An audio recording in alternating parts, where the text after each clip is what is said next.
Info Channel. Subscribe now. Yes bana, Lissu mawakili wake wapinga kesi kusikilizwa kwa njia ya mtandao. Mwenyekiti wa Chama cha Demokrasia na Maendeleo Chadema, Tundu Lissu, amegomea kesi yake ya kuchapisha taarifa ya uongo kwa njia ya mtandao wa YouTube kusikilizwa kwa njia ya video, na badala yake anataka kesi hiyo isikilizwe kwa njia ya wazi. Taarifa hiyo imetolewa leo Alhamisi Aprili 24 mwaka 2025 na askari magereza mwenye nyota 3 wakati kesi hiyo ilipoitwa kwa mara ya pili kusikilizwa kwa njia ya mtandao. Askari huyo wa magereza ambaye hakujitambulisha jina lake ametoa taarifa hiyo kwa njia ya video akiwa mahabusu. Awali wakili wa serikali mwandamizi Jobu Mrema ameeleza mahakama hiyo kuwa kesi hiyo imeitwa kwa ajili ya mshtakiwa kusomewa hoja za awali na upande wa mashtaka upo tayari, ila mshtakiwa hayupo mahakamani hapo. Mrema ametoa maelezo hayo mbele ya hakimu mkazi mwandamizi Geoffrey Mhini. Kutokana na maelezo hayo, upande wa utetezi umepinga upande wa mashtaka kusomewa hoja za awali mteja wao kwa njia ya video, na badala yake wanataka mshtakiwa apelekwe mahakamani kama sheria inavyoelekeza. Wakili wa utetezi Peter Kibatala amepinga Lissu kusomewa PH kwa njia ya video kwa madai kuwa sheria iko wazi, anatakiwa kuletwa mahakamani. Kesi ya Lissu, polisi ilivyodhibiti mikusanyiko Kisutu, usalama waimarishwa. Polisi kanda maalum ya Dar es Salaam imedhibiti eneo la mahakama ya hakimu mkazi Kisutu, Dar es Salaam, ambako umati wa wanachama wafuasi wa Chama cha Demokrasia na Maendeleo Chadema umefika kufuatilia kesi ya uhaini na mkabili mwenyekiti wao Tundu Lissu.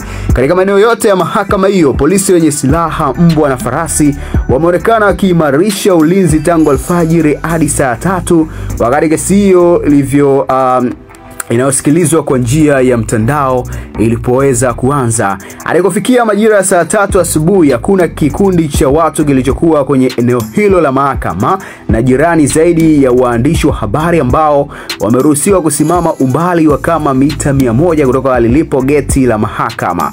Polisi hao wametoa amri na kutaka kila mtu aendelee na shughuli zake. Hata hivyo, waliokwenda kinyume na maagizo hayo wametiwa mbaroni na wengine wakipewa onyo kali.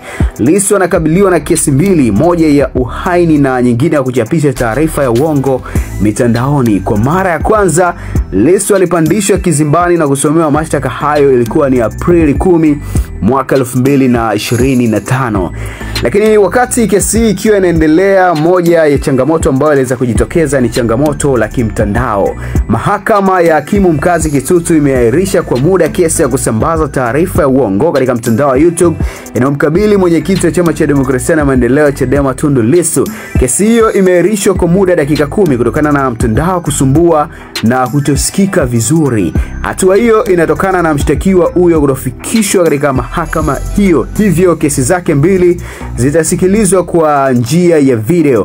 Uamuzi huo umetolewa leo Aprili 24 mwaka 2025 na hakimu mkazi mwandamizi Geoffrey Mhini wakati kesi hiyo ilipoitwa kwa njia ya video ili mshtakiwa asomewe hoja za awali. Hakimu Mhini amesema kutokana na mtandao kusumbua anaahirisha kwa muda, na kama utakuwa bado kuna changamoto atatoa uamuzi. Hata hivyo, ukumbi huo wa video conference uliopo katika mahakama hiyo umejaa, hali iliyosababisha baadhi ya watu kuzuiwa kuingia.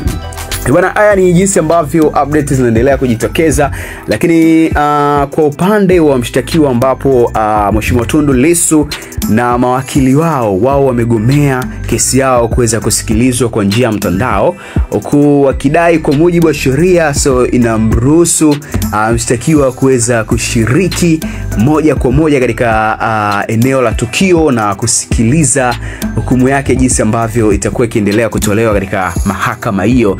Sasa ni moja kati ya mambo ambayo yanaendelea kujitokeza, ikiwa leo ni siku ambayo watu wengi kupitia maeneo mbalimbali ambao wamefika eneo la tukio, lakini kuna wale ambao wanafuatilia kupitia mitandao ya kijamii wakiendelea kupata zile update ni kipi ambacho kitajiri kwa upande wa Lissu ama kwa upande wa mashtaka. Je, ni lipi ambalo litajiri?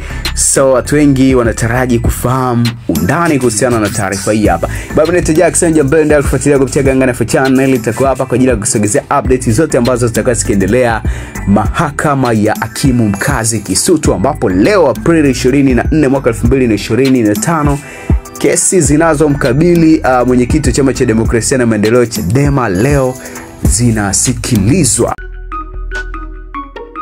Gangana's Info Channel, subscribe now.